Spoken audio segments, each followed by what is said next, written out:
my two numbers that work are -8 and 3. -8 times 3 equals negative 24.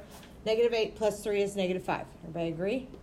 Okay, so I'm going to take these and I'm going to replace my b term. So I have 6x squared minus 8x plus 3x minus 4.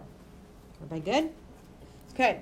I picked this one on purpose because of the fact that you have to factor 1 out, because I didn't do an example of that yesterday. I just said it.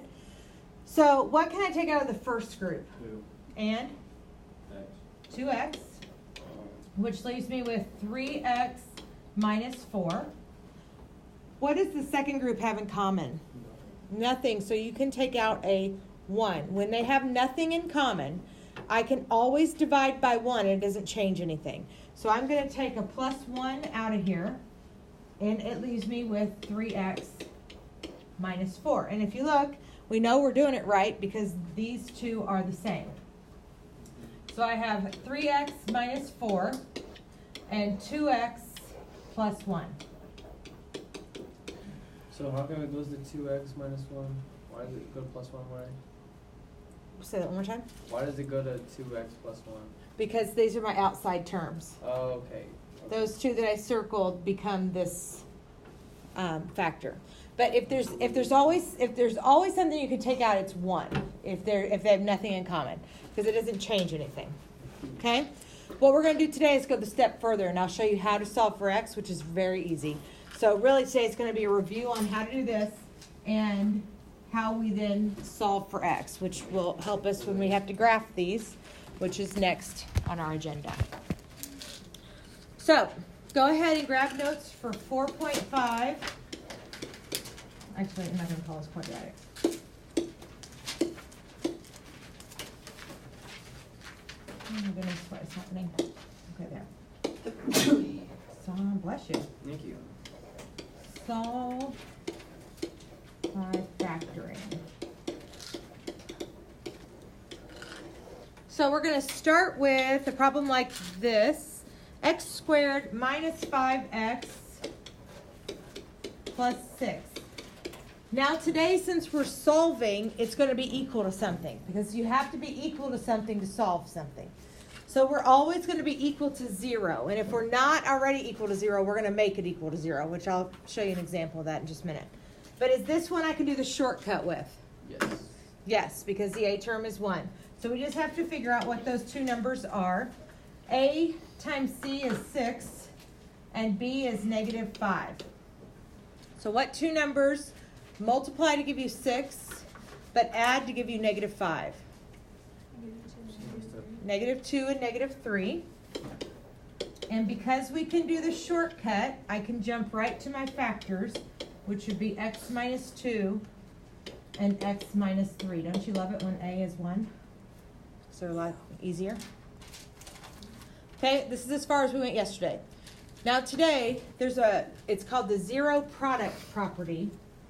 And it says, if I have two things multiplied together and the output or the answer is 0, at least one of those two things has to be 0. That's the only way to multiply to get 0 is if something is 0. So what I can do because of that property is I can set each factor equal to 0 and then I can solve. Here, x is equal to 2, and here, x is equal to 3. You're going to get usually 2 answers for quadratics. Sometimes you'll just get 1, and actually sometimes you get no real answers. But for the ones that we've done, you'll get probably 2.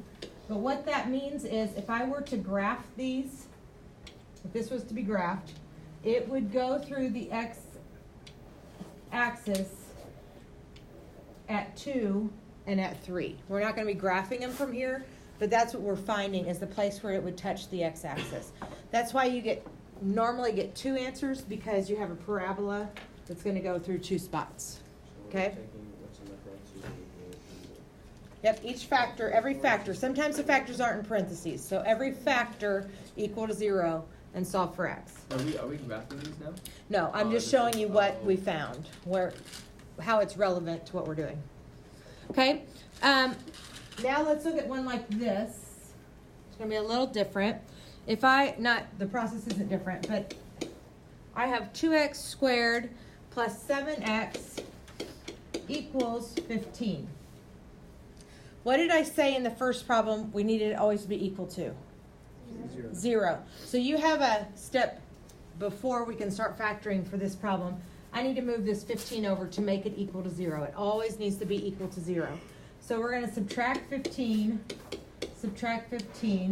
So I have 2x squared plus 7x minus 15 equals 0. And now we can start factoring it. So you need to make sure it's equal all on one side. And now you can start factoring it. Is this one I can do the shortcut with? Yep. No. Oh, no, my bad. Okay. You guys want to try this one? Yeah. Okay.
Okay, I found my factors to be x plus 5 and 2x minus 3. Is that what you guys got? Mm-hmm. My numbers were 10 and negative 3. That's what I replaced my b term with. My first group, I could take a 2x out, which left me with x plus 5. The second group, I had to take a negative 3 out, which left me with x plus 5. If you didn't get my factors, start back here and make sure you got these two numbers.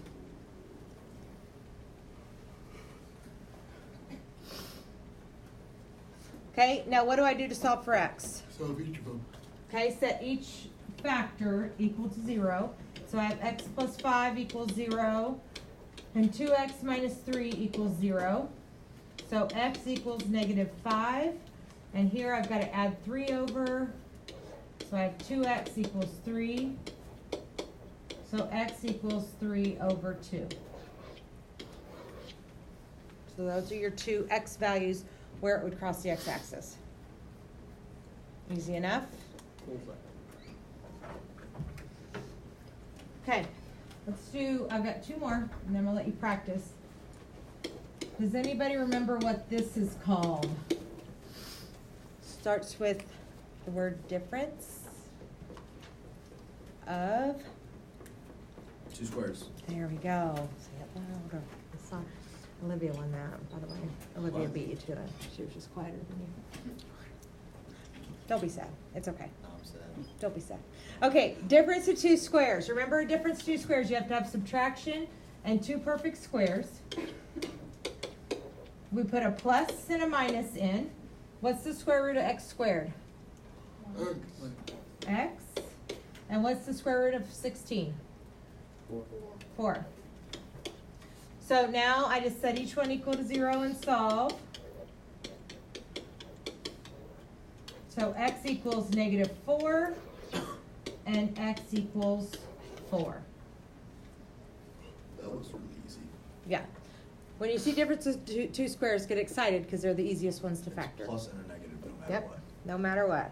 Because if I were to FOIL this back together, you would end up with a negative 16, a positive 4x, and a negative 4x, which cancels out, and just an x squared. What if it's a positive 16? in here, then it's not a difference 2 squares. It's a sum of 2 squares, which is not a thing. Gotcha. Okay, last one I'm going to show you. I'm just showing you kind of the trickier ones. This thing has been, Luke's looking cute. isn't he? Mathematics. Okay, the last one I'm going to show you is if you have something like this, and I kind of showed you something like this yesterday. But if you just have 2 terms, and it's not a difference of 2 squares, you can always look for what they have in common to take out. So what do these 2 things have in common to take out? Oh, okay, so when I take an x out, I have x plus 5 left over. And then I have to set my 2 factors equal to 0. So I have 2 factors. Hello, I'm over here. You too. Who? You too. Who's the other two? Bryant. I'm glad I'm recording this. I'm sending it to your mothers. Okay. Drew and Bryant are not paying attention at all. They're staring at the posters from 2004 or something. Okay. Just trying to keep record. Now, everybody gets confused here because of this. This is a factor also. Even though it doesn't have a fancy something plus, something minus, this is a factor. So I have to set both factors equal to 0. But when I set x equal to 0, X equals 0. just x equals 0. There's nothing you have to do. And then I have x plus 5 equals 0. So x equals negative 5. I thought you said we did those, but there's no such thing. What? I said there's no such thing as like a plus instead of a minus in the square form. What? This isn't a difference of 2 squares. This is a different one. That's why I want to show you, because it's different than a difference of 2 squares. This is one we just factored an x out. Okay, so I have a book assignment I would like to go over in class if we can, but we'll see. I don't want you to rush through it because I want you to really know what you're doing. If you want to check as you go in my book, you can, because I want you to make sure you're doing it right. You don't do all of them wrong. But I don't have a lot of problems for you today. But I know you're not fast at factoring, so I don't know how long it's going to take I you. am really slow. Well, that's what I'm saying. If we have, Yes. if we all get done, then we're going to go over it in class. If we don't get done, then we're going to go over it tomorrow in class. Well, look,